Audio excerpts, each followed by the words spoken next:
பூக்களின் கருவறையில் பிறந்தவள் நீயா? பூவுக்கொரு பூஜை செய்ய பிறந்தவன் நான் இல்லையா? இதயத்தின் தாமரையில் இருப்பவன் நீயா?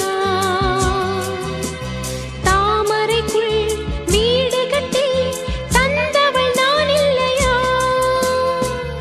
ஓடோடி வந்ததால் உள்மூச்சு வாங்குது. உன் மூச்சில் அல்லவா என் மூச்சும் உள்ளது. ஒன்றானது ஒரு காதல் தேவதை பூமியில் வந்தாள். ஒரு காதல் காவியம் கையோடு தந்தாள்.